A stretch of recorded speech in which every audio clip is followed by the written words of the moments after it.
How do you do? Miss Cully feels it would be a little unkind to offer you this presentation without a friendly word of warning. We are about to unfold the story of Howl-o-ween at Queen Creek High School. It is one of the strangest tales ever told. It deals with two great mysteries of high school, pass and failure. I think it will thrill you. It may shock you. It may even horrify you. So if any of you feel that you may not want to subject your nerves to the strain, this is your chance to, well, we've warned you.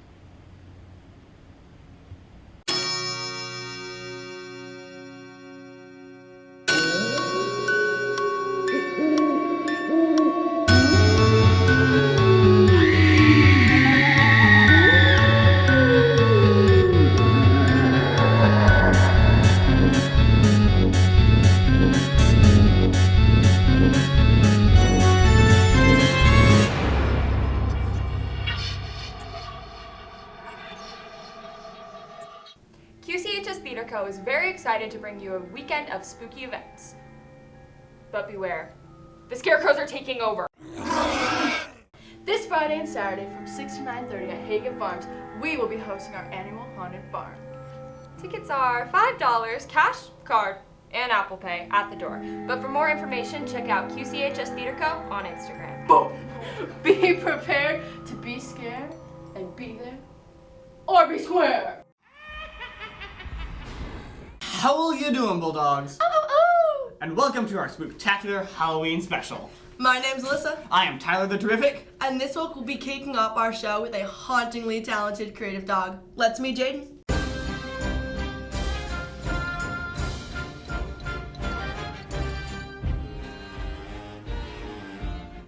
Welcome, Bulldogs, to Creative Dogs. My name is Hayden Williamson, and today we are with Jane Clark. Jane, why don't you go ahead and tell us about these sculptures you made over the break? Well, I made these sculptures out of pure boredom because I really had nothing to do over break, and most of these come from my mind. Sometimes I use materials I find around the house like cloth and just fabrics and paints in general. And I have a fun time creating these, most of them. My favorite one definitely has to be this one though, because being my first actual sculpture. Alright, I'm to be straight up honest with you, these are so nice, and I just dropped the It's thing fine. there. It's fine. It's fine. So, why don't you go ahead and tell me a little bit about what these are made of, because they look like a mesh, but they also look like resin. Why don't you go ahead and tell me what they're made out of? Okay, well the bases themselves, yes, they are resin. The rest of these are kind of like resin. They're made of a two-part epoxy clay, which is really durable and extremely sturdy, especially when they have like thicker limbs, especially the torsos for most of these. And the paints are just a bunch of fluid acrylics I've gotten from Joann's, and the fabric is just a bunch of either wool roving or fabric I've either gotten from stores or just had lying around. And they tend to be quite hefty after I'm done with them. Alright, Jane, what's the next sculpture you plan to make? The next sculpture I plan to make is a multi-figure piece. It's going to use one of these bases, which is my newer base I sculpted and made for bigger pieces. It's going to just, like I said, everything is going to be random. I don't know exactly what I'm going to make, but I have in mind the process I might go through. Bulldogs, thank you for tuning in to Creative Dogs. Hayden Williamson, signing off. No doubt about it, that was spooktastic. Hey Tyler, did you know that this day in history, the famous magician Harry Houdini died? I had no clue. Did you think he was the type to do tricks or treats? Which, please, why don't we just go to the segment?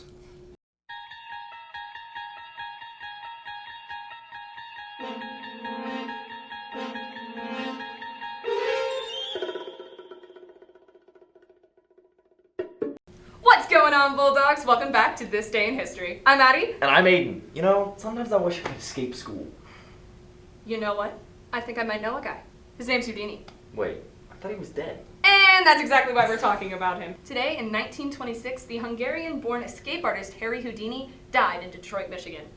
There are many things that we can attribute to Houdini's death, and it's really hard to determine the main cause. Some witnesses attribute his death to boxer Jocelyn Gordon Whitehead. As a test to claim to having an invincible stomach, Whitehead delivered several surprise blows, shocking the master magician. Despite his pain from the unexpected blows, he performed that night. He was unable to sleep and remained in constant pain for the next 2 days. 2 days after the show, he finally saw a doctor and was found to have acute appendicitis and a fever of 102. He was advised to have surgery, but refused in order to continue on with his show. October 24th, 1926, would have his last performance. He passed out during the show but was revived and continued. Afterwards, he was hospitalized and ultimately died October 31st at the age of 52. Houdini was born Eric Twizel in 1874 in Budapest, Hungary. Towards the beginning of his career, he stole the name Harry Houdini from a French magician, Robert Houdin, which he claimed was his inspiration. In an ironic turn of events, the now famous Houdini claimed that the other magician was stealing his tricks. That's whack. Claim to fame was his incredible ability to escape almost impossible situations. His first ever trick, where he escaped a pair of police handcuffs, and which ultimately earned him $9,800 a week in today's money. That's ridiculous.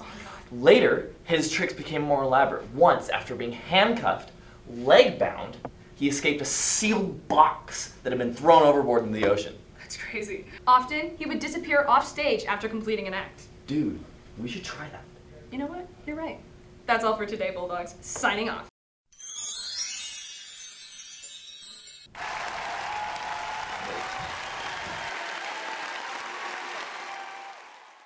Hey, Alyssa, aren't you excited for this Halloween? Get it? Orange? And with that terrible joke, today we are celebrating the National Day of Halloween.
Alyssa, do you plan on gobbling candy all night this Halloween? Don't be a jerk-o'-lantern. Do you know what's even scarier than Halloween? What? College applications. And with that, let's get on to the highlights of our recent college fair. What is up, Bulldogs? For College and Career this week, we're taking a look at the college fair hosted by the College and Career Center. So I'm going to talk here with Miss Price and Dr. Wolf, our principal, and then I'm going to go around and we're going to talk to some of the cool colleges here. So first, Miss Price, what do you think the importance of hosting a college fair here is? So it's really an opportunity for all of our Bulldogs to explore and find out about different paths that they can take. So there's colleges that are here, we've got trade schools that are here, and then the military's here as well. So it's a good opportunity to sort of investigate the different places that you can go after you graduate, and the different career paths that you can find along the way. And then Dr. Wolf, for students here who are interested in going to college, what do you think is so important about moving on to college for them? Well, first of all, college is fun and exciting, and I just loved my experience there. But I think college is important because, well, there's a lot of reasons, but mostly it really teaches you to persevere. College is tough. It can be difficult, but it can be an awesome and exciting time of your life, and it helps prepare you for what you're going to do after that in your career. Now, speaking of college, let's go around and let's learn about some of the coolest colleges we got here. I am here with Sean Suver. And what college are you here with today? Seattle University, located in Seattle, Washington. All right, so why should our students be interested in considering and applying to Seattle University? Yeah, well, Seattle University, you know, it's located in the heart of Seattle, so if students are interested in more of a urban set campus, it's something that Seattle would certainly be able to provide. We're also pretty small, so roughly around like 4,800 total students, so if students are interested in more of a small, Jesuit-educated classroom environment, Seattle University would be a great option. Okay, I'm here with Madi. And what college are you with here? Scripps College in Claremont, California. Why should our students be interested in Scripps College? So Scripps College is a women's college, but we are part of a consortium, so our students are very creative, engaged learners, and have the opportunity to take classes across the consortium, like Pomona, Claremont McKenna, Harvey Mudd, and Pitzer. I'm Damien O'Farrell from Trinity College Dublin, all the way over in Ireland. Why should students consider applying to Trinity College, which is a big, whole new, out-of-country experience? Why would students want to consider that? It is. We have a lot of students who've never been out of state who come over to Ireland. Ireland is very friendly, very safe, all English speaking.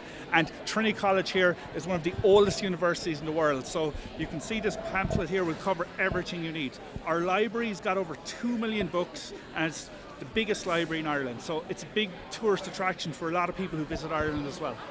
We've over 200 different programs, from arts, humanities to sciences. All our programs are 4 years, no general education classes. And the tuition price is a bit cheaper than what people think. I am here with Tamara Walp from RSI. Okay, and why would students want to consider coming to RSI? Probably the biggest reason, if you're a hands-on learner and you want to be engaged and be in a hands-on environment, as well as a high-demand field. All the programs that we train, electrical, HVAC, and welding, they're all in high demand, and there's lots of opportunities for careers out there. Awesome. That was ghoulish. Speaking of ghouls, did I tell you about the date I went on recently? Nobody cares, Tyler. What we do care about is when we get a chance to interview you guys and ghouls during Monster on the Street.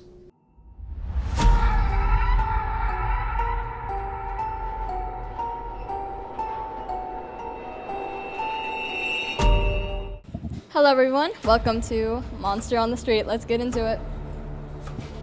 What's your favorite Halloween candy? Sour Patch Kids. Why? I like the watermelon ones. What's your Halloween costume this year? I'm gonna be a Lego man in the Lego movie. Why? Because me and my friends are gonna dress up like a bunch of toys, and then so I decided to go with Lego today, or on Halloween. What's your favorite Halloween candy? Probably candy corn. What's your Halloween costume this year? I'm gonna dress up as a cholo. What's your Halloween costume this year? I'm gonna be Monkey D. Luffy from One Piece. It's gonna be awesome. Alright, what's your favorite Halloween candy? Twix. What's your Halloween costume? I'm finna be a big chicken, you know what I'm saying? Why? It's a big chicken, you know what I'm saying? I love chicken. What's your Halloween costume this year? A Taco Bell. So you're gonna be a building? Yeah, well not like the building, but like the sign. Oh, okay. What's your Halloween costume this year? I'm gonna be a clown. Be a clown? Born as a clown, you know? You're a clown because you are a clown. Yeah, I am a clown, yeah. Okay. Yeah, I'm in my costume right now. Okay. What's your favorite Halloween candy? Man, that's a really hard choice. I would say probably Reese's Peanut Butter Cups. Why? I don't know. Chocolate peanut butter. It's a good combination. What's your favorite Halloween candy? I like Kit Kats. Why? Because they're good. What's your favorite type of monster? I would have to say vampires because they're very pretty. What's your favorite type of monster? I think Bigfoot because I like his toes. What's your favorite type of monster? My favorite type of monster is the Cookie Monster. Why? Because I like the color blue. What is your favorite Tim Burton movie? Nightmare Before Christmas, probably. Why? Because I love Jack Skellington. Is he hot? Thank you all for joining us for this spine-tingling Halloween special. We have a few announcements before we go. Don't forget that today and tomorrow the theater company is hosting Haunted Bard at Hagen Farm. And tonight there'll be a home game against Mountain View. We are so good, we'll scare the booze out of them. The marching band will be competing in Casa Grande Marching Festival. They'll also be going to California next Friday for competition. Good luck! Have a fantastic and safe Halloween. Bye, Bulldogs!